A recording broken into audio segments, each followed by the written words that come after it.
Hi hello ಶುಭ ಮಧ್ಯಾಹ್ನ ಎಲ್ಲಿಗೂ ಕೂಡ. ನಾನು ನಿಮ್ಮ ಪವಿತ್ರ ಪವಿಗೊಂಬೆ ರೆಕಾರ್ಡಿಂಗ್ಸ್ ನನ್ನ ಒಂದು ಚಾನೆಲ್. ಸ್ನೇಹಿತರೆ ಎಲ್ಲರಿಗೂ ಕೂಡ ನಮಸ್ಕಾರ. ಇವತ್ತಿನ ದಿನ ಅಂತಾರಾಷ್ಟ್ರೀಯ ಸ್ನೇಹಿತರ ದಿನಾಚರಣೆ.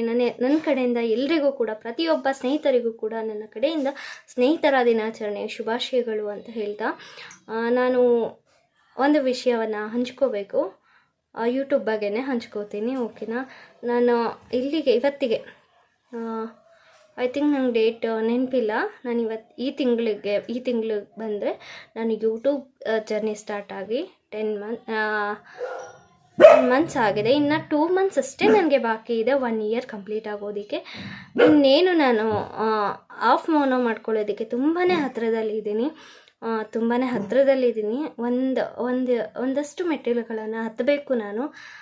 ನೀವು ಎಷ್ಟು ದೂರ ನನ್ನ ಕರ್ಕೊಂಬಂದಿದ್ದೆ, ಏನೇ ಚಾನಲ್ಗಳ ಸಮಸ್ಯೆ ಆಗಿದ್ರು ಕೂಡ, ಈ ಒಂದು ಏನೇ ಪ್ರಾಬ್ಲಮ್ ಆಗಿದ್ರು ಕೂಡ ಪರವಾಗಿಲ್ಲ, ಬೆಳೀಲಿ ಅಂತ ಹೇಳಿ ಇಷ್ಟೊಂದೆಲ್ಲ ಸಪೋರ್ಟ್ ಮಾಡಿ ನನಗೆ ನೀವೆಲ್ಲ ತುಂಬ ಸಪೋರ್ಟ್ ಮಾಡಿದ್ದೀರಾ. ನಾನು ಎಷ್ಟೋ ಚಾನಲ್ ಮಾಡ್ಕೊಂಬಂದು ಕೂಡ ನೀನು ಎಷ್ಟೇ ಚಾನಲ್ ಅಲ್ವಾ, ನಾವು ನಿನಗೆ ಸಪೋರ್ಟ್ ಮಾಡ್ತೀವಿ ಅಂತ ನಿಂತಿದ್ದೀರಾ.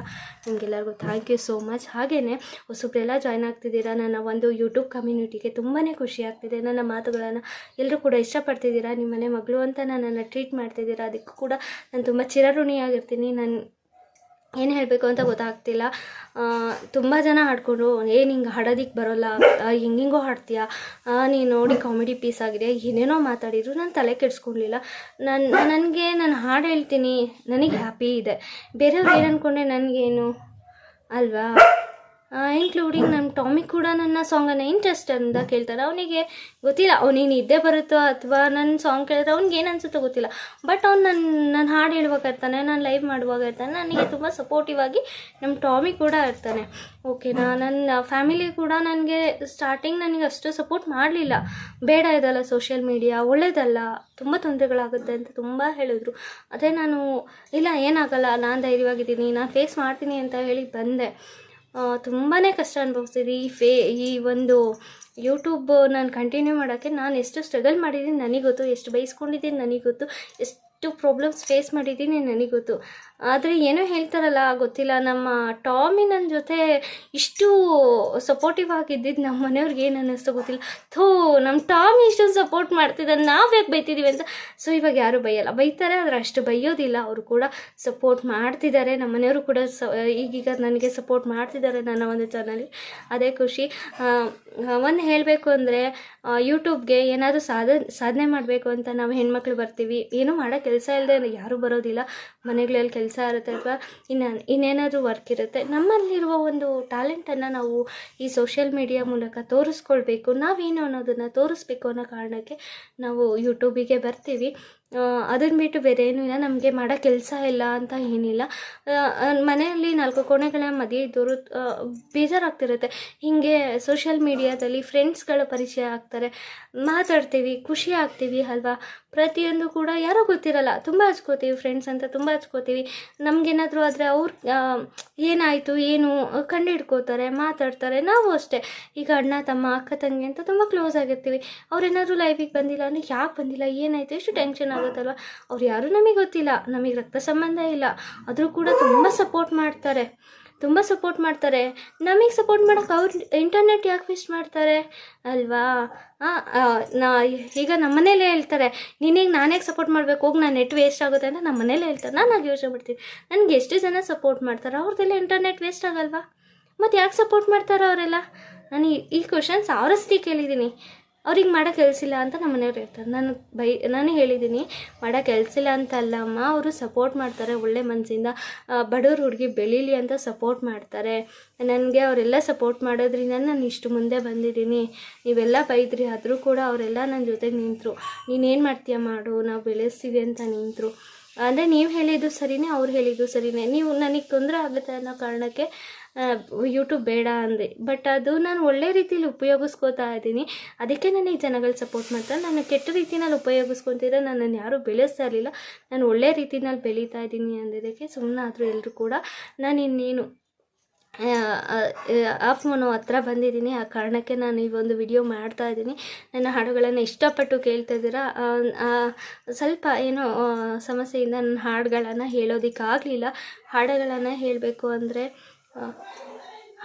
ಹೇಳಬೇಕಂದ್ರೆ ಮೈಂಡ್ ಸ್ವಲ್ಪ ಕ್ಲಿಯರ್ ಇರಬೇಕು. ಹಾಗಾಗಿ ಯಾಕೋ ಹಾಡು ಹೇಳಬೇಕು ಅಂತ ಮನಸ್ಸಿಗೆ ಅನಿಸಿಲ್ಲ.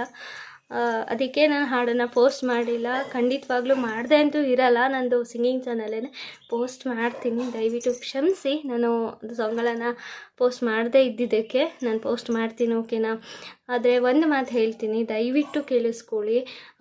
ಹೆಣ್ಮಕ್ಳು ಫ್ಯಾಮಿಲಿ ಇರುತ್ತೆ, ಫ್ಯಾಮಿಲಿ ಅದೆಲ್ಲ ಫೇಸ್ ಮಾಡ್ಕೊಂಡು ನಾವೇನೋ ಒಂದು ಸಾಧನೆ ಮಾಡಬೇಕು ಅಂತ ಬರ್ತೀವಿ. ಆದರೆ ಕೆಲವೊಬ್ಬರು ಎಲ್ಲರೂ ಅಲ್ಲ, ಕೆಲವೊಬ್ಬರು ಬ್ಯಾಡ್ ಕಾಮೆಂಟ್ಗಳನ್ನ ಮಾಡ್ತೀರಾ. ಒಂದು ನಿಮಿಷ ನಿಮ್ಮ ಮನೆ ಫ್ಯಾಮಿಲಿ ಹೆಣ್ಮಕ್ಳನ್ನ ನೋಡ್ಕೊಂಡು ಮಾಡಿ. ನಿಮ್ಮ ಅಕ್ಕ ತಂಗಿನ, ಹೆಂಡ್ತಿನ, ನಿಮ್ಮ ತಾಯಿನ ನೆನೆಸ್ಕೊಂಡು ಮೆಸೇಜ್ಗಳು ಮಾಡಿ. ಕೆಟ್ಟದಾಗಿ ಮೆಸೇಜ್ ಮಾಡೋರು ನಿಮ್ಮ ಏನು ನೀವು ಯಾರಿಗೆ ಅಂತಿದ್ದೀರಾ ಅವರು ನಿಮ್ಮ ತಾಯಿ ಅಥವಾ ತಂಗಿ ಆ ಸ್ಥಾನದಲ್ಲಿ ಇದ್ದಿದ್ರೆ ನೀವು ಸುಮ್ಮನೆ ಇರ್ತಿದ್ರಾ? ಅದು ತಪ್ಪು ಅಲ್ವಾ? ದಯವಿಟ್ಟು ಆ ಥರ ಮಾಡಬೇಡಿ. ಆ ಥರ ಕೆಟ್ಟ ಪದಗಳು ಮಾತಾಡಿ ನಿಮ್ಮ ಫ್ಯಾಮಿಲಿಗೆ ನೀವು ಕೆಟ್ಟ ಹೆಸರು ಕೊಟ್ಟಂಗಾಗುತ್ತೆ. ನಿಮಗನ್ನಲ್ಲ, ನಿಮ್ಮ ಫ್ಯಾಮಿಲಿಗೆ ಅಂತಾರೆ, ಓಕೆನಾ. ದಯವಿಟ್ಟು ಬ್ಯಾಡ್ ಕಾಮೆಂಟ್ಸ್ ಮಾಡಬೇಡಿ ಹೆಣ್ಮಕ್ಳು. ನನ್ನ ಲೈವಲ್ಲಿ ಅಂತಲ್ಲ, ಯಾರ ಲೈವಲ್ಲೂ ಬ್ಯಾಡ್ ಕಾಮೆಂಟ್ ಮಾಡಬೇಡಿ ಪ್ಲೀಸ್. ಇದೊಂದು ನಾನು ರಿಕ್ವೆಸ್ಟ್ ಮಾಡ್ತೀನಿ. ನೀವೊಂದು ಬ್ಯಾಡ್ ಕಾಮೆಂಟ್ ಮಾಡೋದ್ರಿಂದ ಹೆಣ್ಮಕ್ಳಲ್ಲಿರುವ ಆತ್ಮಸ್ಥೈರ್ಯವನ್ನು ಕುಗ್ಗಿಸ್ದಂಗೆ ಆಗುತ್ತೆ. ಸಾಧ್ಯ ಆದರೆ ಬೆಳೆಸೋದಕ್ಕೆ ಪ್ರಯತ್ನ ಮಾಡಿ, ಅವರ ಆತ್ಮಸ್ಥೈರ್ಯವನ್ನು ಕುಗ್ಗಿಸೋದಕ್ಕೆ ಸಹಾಯ ಮಾಡಬೇಡಿ ಪ್ಲೀಸ್. ಇದು ಒಂದೇ ನಾನು ರಿಕ್ವೆಸ್ಟ್ ಮಾಡ್ಕೋತೀನಿ. ಯಾರೆಲ್ಲ ಎಫರ್ಟ್ ಆಗ್ತಿದ್ದಾರೆ ಬೆಳಿಬೇಕು ಅಂತ ಅವ್ರಿಗೆಲ್ಲರಿಗೂ ಒಳ್ಳೆಯದಾಗಲಿ. ನನ್ನ ಕಡೆಯಿಂದ ಆಲ್ ದ ಬೆಸ್ಟನ್ನು ಹೇಳ್ತೀನಿ. ತಾಳ್ಮೆಯಲ್ಲಿ ಯೂಟ್ಯೂಬ್ ನಡೆಸುವಂತಹ ಪ್ರತಿಯೊಬ್ಬರಿಗೂ ತಾಳ್ಮೆ ಇರಲಿ. ನಾವೇನು ಸೆಲೆಬ್ರಿಟಿ ಅಲ್ಲ, ಸಾಮಾನ್ಯ ವ್ಯಕ್ತಿಗಳು ಅಲ್ವಾ. ಸಾಮಾನ್ಯ ವ್ಯಕ್ತಿಗಳ ವಿಡಿಯೋ ವೈರಲ್ ಆಗೋದು ಏನಾದರೂ ಇನ್ಫಾರ್ಮೇಟಿವ್ ಇರಬೇಕು, ಅಥವಾ ಏನಾದರೂ ಒಂದು ಆಕರ್ಷಣೆ ಇರಬೇಕಲ್ವಾ. ಆದರೆ ತಕ್ಕ ಪ್ರತಿಫಲ ಸಿಗುತ್ತೆ, ಆದರೆ ತಡ ಆಗುತ್ತೆ. ದೇವರು ಪರೀಕ್ಷೆ ಮಾಡ್ತಿರ್ತಾನಲ್ವ, ಎಷ್ಟು ನೋವನ್ನು ಕೊಡಬೇಕು, ಎಷ್ಟು ನೋವು ಕೊಟ್ಟರೆ ಇವಳು ತಡ್ಕೋತಾಳೆ ಅಲ್ವಾ, ಅಷ್ಟು ನೋವು ಕೊಡ್ತಾನೆ. ಆಮೇಲೆ ಖುಷಿ ಕೊಡ್ತಾನಲ್ವ. ಹಾಗೆಯೇ ಯೂಟ್ಯೂಬ್ ಅವರು ಕೂಡ ಇವ್ರ ತಾಳ್ಮೆನ ನಾವು ಪರೀಕ್ಷೆ ಮಾಡೋಣ ಅಲ್ವಾ. ನೋಡೋಣ, ವ್ಯೂಸ್ ಕೊಡೋದು ಬೇಡ. ಎಷ್ಟು ದಿನ ಹಾಗೆ ಮಾಡ್ತಾಳೆ ಇವಳು? ಗೆಲ್ತಾಳ? ಇವರು ವಿಡಿಯೋಸ್ ಮಾಡ್ತಾರಾ? ಕಂಟಿನ್ಯೂ ಮಾಡ್ತಾರಾ? ಕಾದು ನೋಡೋಣ. ಇವ್ರು ಎಫರ್ಟ್ ತುಂಬ ಹಾಕ್ತಿದ್ರೆ ನಾವು ಅವ್ರಿಗೆ ಚಾನ್ಸ್ ಕೊಡೋಣ, ರೆಕಮೆಂಡ್ ಮಾಡೋಣ, ವ್ಯೂಸ್ ಜಾಸ್ತಿ ಕೊಡೋಣ, ಅವ್ರಿಗಿನ್ನೂ ಆಲ್ ದ ಬೆಸ್ಟ್ ಆಗುತ್ತಲ್ವಾ. ಇದನ್ನು ಯಾಕೆ ನೀವು ಥಿಂಕ್ ಮಾಡಲ್ಲ? ಅಪ್ಸೆಟ್ ಯಾಕೆ ಆಗ್ತೀರಾ ಅಲ್ವಾ? ಖಂಡಿತವಾಗ್ಲೂ ಯೂಟ್ಯೂಬ್ ಅವರು ಎಲ್ಲರಿಗೂ ಅವಕಾಶವನ್ನು ಕೊಡ್ತಾರೆ. ಯಾರೂ ಹೋಪ್ಸ್ ಕಳ್ಕೊಬೇಡಿ, ತಾಳ್ಮೆ ಇರಲಿ. ಇದೊಂದು ಮಾತು ಹೇಳ್ತೀನಿ, ತಾಳ್ಮೆ ಇಟ್ಕೊಂಡು ಚಾನಲನ್ನು ನಡೆಸಿ. ಒಳ್ಳೆಯದಾಗಲಿ. Thank you so much. ಮತ್ತೆ ಸಿಗ್ತೀನಿ. ಬಾಯ್.